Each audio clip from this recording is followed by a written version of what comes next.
Hey everybody, this is Darren Van Dam and you're watching Flick Connection, the show that helps you get more out of movies, and today I'm giving you my spoiler review for the Happytime Murders.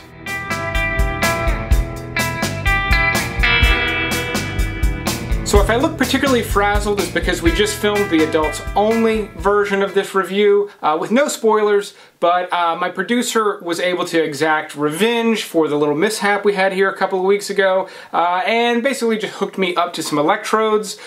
Yeah, my brain is fried. Hooked me up to some electrodes, and I got a little zap every time I said particular words. Clearly, I don't know all the words, but one of them was definitely puppet. It took me a minute to figure that out. The problem was I didn't really get the shock. By the time the button was pressed and the machine powered on, I had moved on past the word, so I wasn't really getting the shock, and it took me a while to like associate it. Yeah, I'm feeling juiced. That's what I get for researching it with one 3-minute YouTube video. Anyway, I liked the Happytime Murders enough. It was exactly what I expected it to be, and to be honest, I did not expect much. Now, I am a fan of Henson. I've liked his other movies, his kids' movies, Muppet Treasure Island, Muppet Christmas Carol. Not just that I like them for nostalgic purposes, I've watched them recently with my son, and they're really impressive. Like, the sets are really impressive, the way the puppets are all done is really impressive. You're kind of missing that element from this movie because they're basically just on the street. The cool thing that they did was all the puppets have legs, which is just different. I liked seeing it. The movie did have some cool cop humor that I liked. It had that old kind of grungy, just kind of stereotypical cop show kind of humor. I like that stuff. I think it's funny. I think the movie pulled that off, and I think that's where some of the better humor lied with this movie. Whereas some of the sex humor in it, yeah, watching an octopus milk a cow and have milk squirting everywhere while someone's like filming it for porn, it's funny, but it's not like particularly clever. You're just kind of like, all right, like, I get it. I would say that this is not nearly as funny as Team America, which is a movie that really did way better making me laugh with puppets. Oh man, I got like Pavlov's dog's response to the word puppets now. Like, I said it and I kind of cringed a little bit.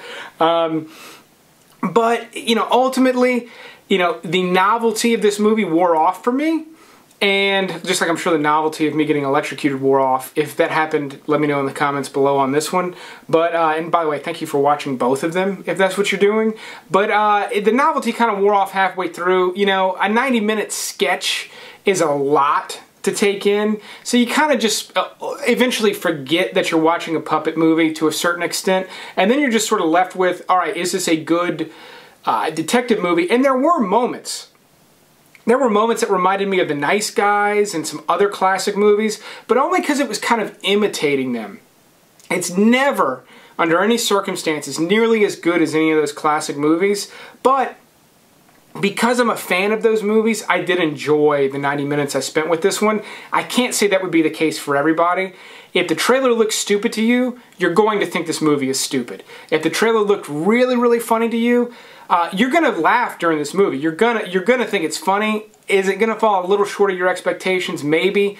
If you had tepid expectations like me, it's probably gonna meet your expectations. You know, the climax with the, you know, the twist. Like, if you didn't see Elizabeth Banks coming as the bad person in this one, or at least one of them, you're blind. Like, that was clearly set up. Clearly, she didn't blow up in the car. Like, come on. I don't know what we were supposed to get out of that. Maybe we weren't supposed to think that because it's pretty contrived. But on that note, a lot of it was. I thought whoever voiced and sort of acted the main puppet, the detective, did a good job. I thought he wasn't being, like, silly. I think he played, I feel weird saying it, but I think he played that role really well. So I thought that played out pretty well. You know, I gotta be honest, the silly string gag, I don't know, I just did not think it was funny. I like crude humor, I like gross stuff. It just wasn't funny to me. I don't know, it just seemed really, it seemed like something a 15-year-old would come up with. In fact, a lot of the like jokes did not land well for me at all, but Like I said in my other review, there were several clever things I thought were really good. I thought Melissa McCarthy was good. She kind of surprised me a couple of times. Some of her lines were pretty good. That's about it. I mean, a lot of it seemed forced. Like, yeah, okay, we got to go to a sex shop on the first scene. We got to, you know, it all felt fairly forced to me. Again, the sex scene, the hardcore sex scene with the two puppets, it just seemed forced. And ultimately, the story was just pretty thin, which I wasn't expecting something super robust, but because the novelty of the puppet gimmick wore off, I needed more out of it. More out of the story to sort of get me through it. And honestly, by the time the climax occurred, I was ready for the movie to be over. I really didn't care about the last 5 minutes or so where everything wrapped up. Nothing happened of interest.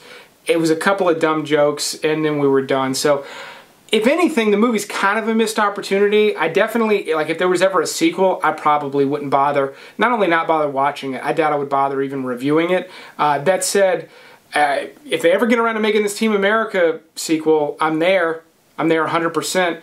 That said, maybe this is the second best